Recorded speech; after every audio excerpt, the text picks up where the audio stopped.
I want to turn to an issue that many of us would regard as one of the key fights in Australia today, and that's, of course, free speech. Now, unfortunately, these days, the right to open debate and discussion of opinion is so often shut down. It's not contested, it's instead prohibited. And this week, Jacinta Price is the latest victim. The Alice Springs Councillor was booked to speak at the Jetty Memorial Theatre in Coffs Harbour tonight on the issue of Aboriginal disadvantage, but she's been refused permission to speak by local Aboriginal communities. The very same communities are planned to protest at her tour tonight. Now, in her indomitable style, she's going to speak anyway. But before she does, she's joining us live here now on Credlin with the latest. Jacinta, I tell you what, I know you've only got a short time before your event starts in just a moment, but it's clear you're not letting these people silence you. What right does this local Indigenous community have to say who can come and speak in Coffs Harbour? Are you serious? Look, it's ridiculous, and it's come from the fact that some members of this group had originally gone to a local major to ask that my event just be cancelled altogether, and please quietly do so without media. And this suggestion was put forward, and I said, well, I won't be cancelling my event at all. From that, it's then turned into the local council asking for me to seek permission to enter onto these lands, and also that I should be having a welcome to country at my event.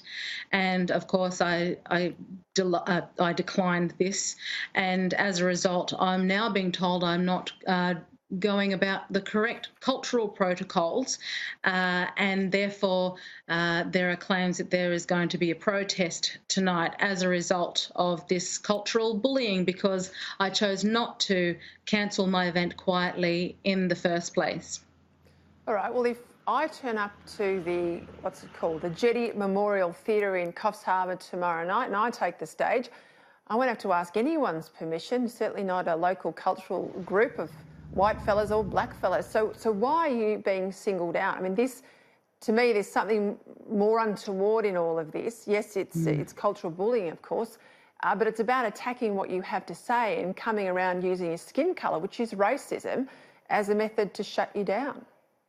It is racism, and especially when nobody from any of these groups has actually contacted me directly with, to find out exactly what it is I'm talking about. They don't have a clue what it is I am actually talking about at this event, but they've made assumptions based on the fact that I've spoken out against family violence and child sexual abuse in the past, made assumptions that I'm here to paint all Indigenous people as abusive and horrible, and this is how they take when I talk about these particular issues. When I share stories of those that I have lost, and people that want me to share their stories of their family violence situations, they choose to try to shut me down, which tells me there is something going on. They themselves have something to hide, perhaps, and that's why they're trying to shout me down. That's the only reason I can think as to why they would want to stop me from talking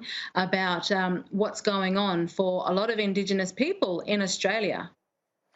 So I go back to the point of you basically needing your passport stamped, your Australian passport stamped, to move and speak at an Australian city. And I guess I don't really understand the intricacies involved in the cultural demarcation between one area of Australia and perhaps another. I do notice in the debates about a treaty, it's not a treaty with Indigenous Australians and everybody else. Please don't make that mistake.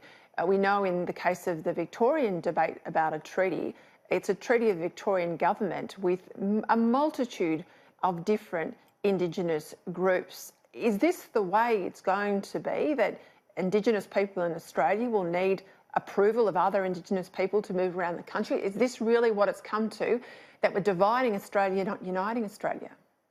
I think we're getting a taste of what we can probably expect if treaties are the road we're going to be going down, which is dividing up our country, and it's creating, a form of apartheid even between groups by the looks of it. And then you've often got individuals who claim to be from particular areas who aren't necessarily from those areas. I had a small group of protesters at the Newcastle event last night.